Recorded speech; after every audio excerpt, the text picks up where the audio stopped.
by Jennifer Egan. This is from October of 2017. I'd never read a single word of Jennifer Egan's work until Manhattan Beach, released by Scribner this month.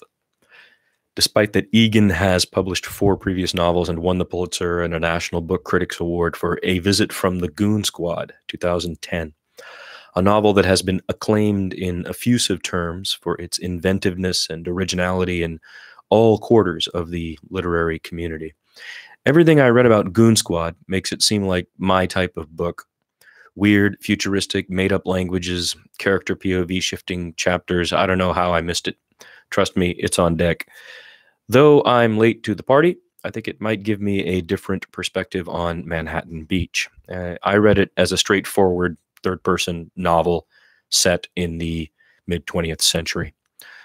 Nearly all the early reviews of this novel mention how different it is from Jennifer Egan's previous work, and in specific, often quite vociferously, from Goon Squad. For an author who has been exploratory and inventive with form, Manhattan Beach is a contrast, a historical period piece. But it turns out Egan worked on this novel considerably longer than any others.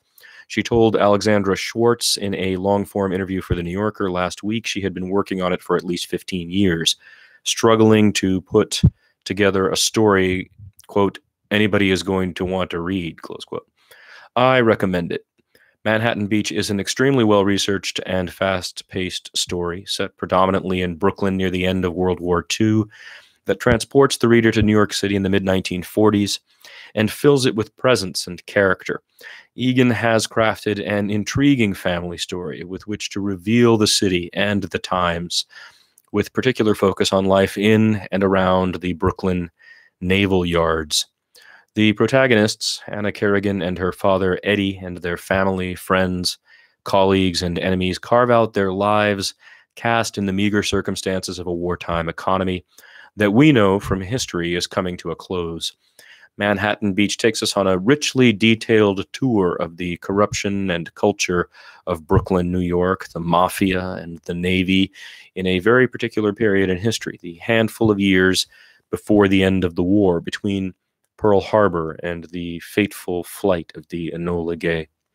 It's an American story about a Brooklyn family and how their life has changed in a tumult.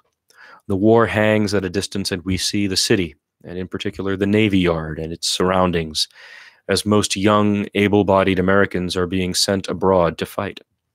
Anna is a tremendously likable character, and her journey at the Navy Yard to become a diver is a fascinating and well-detailed arc that weaves through the mystery and intrigue of her father's disappearance and the nefarious underworld of the gangster Dexter Styles.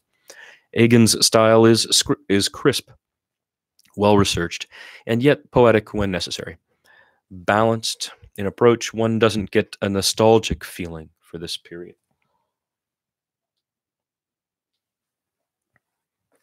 but rather a view of it, as if through a veil.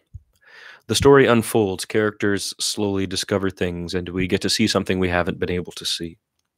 The sea, riding upon it, staying alive in it, walking in diver's gear and trying to see through it, plays a significant role in this work, and yet it, like the war in the distance, functions more as a powerful medium for the development of the characters.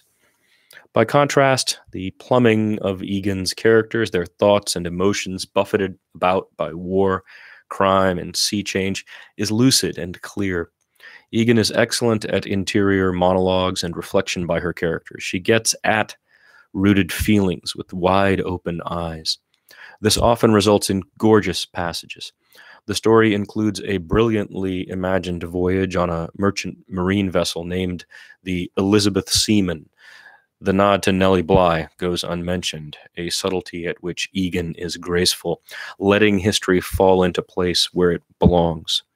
Egan captures the longing and isolation of Eddie Kerrigan in his stateroom 47 days at sea, suddenly gripped by the notion that he has forgotten the face of his beloved. Quote, could hardly picture her anymore. Faraway things became theoretical, then imaginary, then hard to imagine, They ceased to exist. Close quote.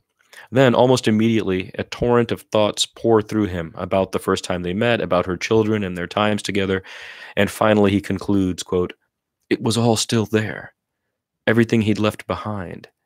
Its vanishing had been only a trick." Close quote. The story here of a child and father separated by fateful decisions who alternate between avoiding and seeking one another out is woven expertly and filled with surprises that emerge, unfolding until events feel inevitable. That's good storytelling. The characters have a weight and realness to them because they endure and grow. There are deaths and children and gangsters and action. But the story takes place in a different America, a different New York, and it's glaring on occasion. Characters deliberate over ethically conservative matters with earnestness, but it never escalates. How women are perceived, how abortions and unwanted children are handled, these matters are described, but never raise up into full-blown issues.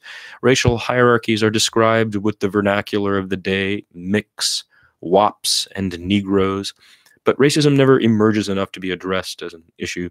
It's just how things were, is the feeling one gets. Manhattan Beach faithfully portrays some Brooklynites, in particular Irish American, Italian American, and naval families during World War II and an era of transition from a more sexist, racist, and somewhat naive past, just up to the doorstep of a future we live in today. I review without spoilers, so I'll conclude by saying Manhattan Beach is a great book. New Yorkers will love it, and Egan will be helped during awards season by that.